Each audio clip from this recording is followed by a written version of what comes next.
Good morning, students. I hope you all are fit and healthy at home. Students, today we will study new chapter of history, that is When People Rebel 1857 and after. Policies and the people. The policies of the company were affecting kings, queens, peasants and the sepoys. The person maybe belong to any status, they were affected. In previous chapter, we have studied regarding some policies like subsidiary alliance, doctrine of lapse. These policies affected life of kings and queens.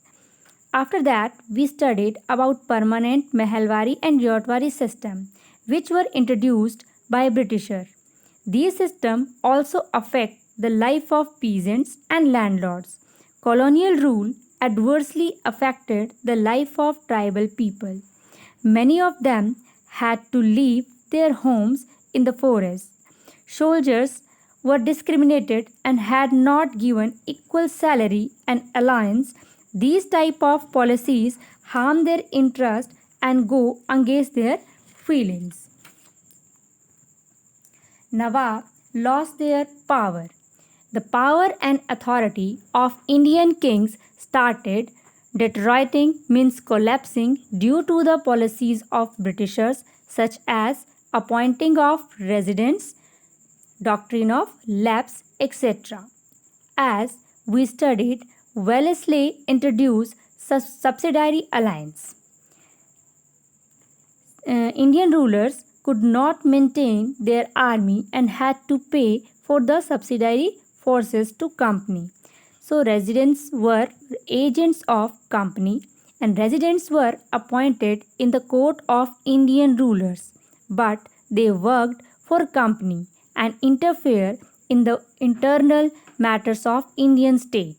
Then freedom of rulers reduced. Their armed forces break up and their revenues and territories taken away by stages. Awadh was first imposed with a subsidiary alliance in 1801 and then taken over by the company of being misgoverned.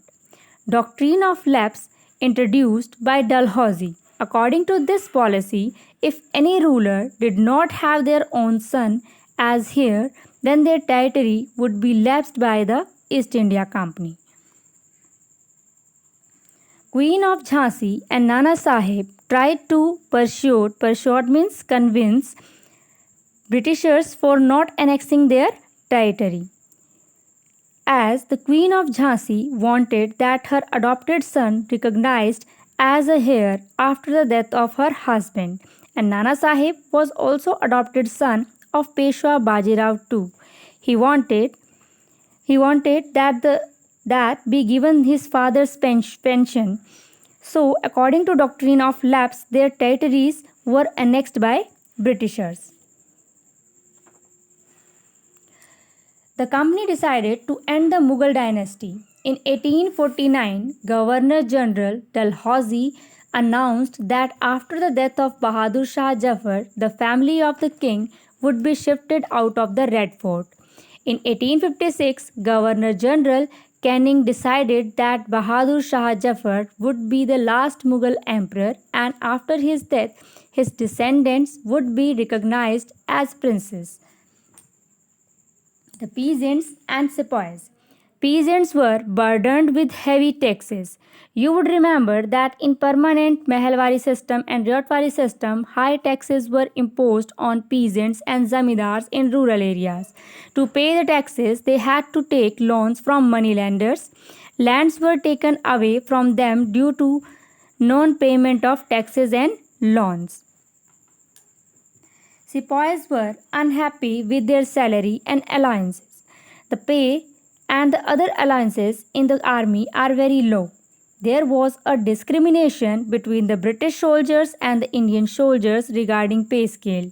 Sepoys were forced to follow the rules which were against their religious beliefs. Many people of the country believed that if they crossed the sea, they would lose their religion and caste. Thus, when in 1824 the sepoys were told to travel to Burma. Burma was the older name of Myanmar. By the sea to fight on the behalf of the company there. They refused to follow the order. Such people were punished.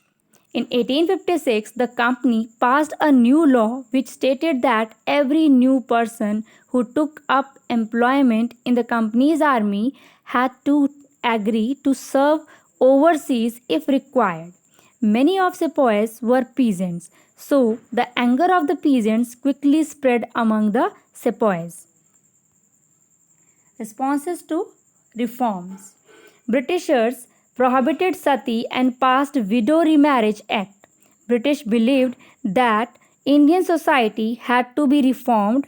Laws were passed to stop the practice of sati and to encourage the remarriage of widows. English language education was actively promoted. After 1830, Christian missionaries means these people came from outside the country to convert the people's religion, could own land in India, allowed Christian missionaries to function freely in the company's domain.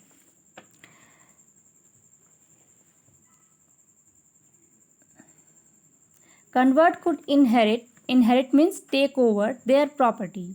In 1850, the British passed a law to allow Indians who converted to Christianity to continue to inherit their ancestors, the property of their ancestors. In this way, this law protected the interest of those who converted to Christianity.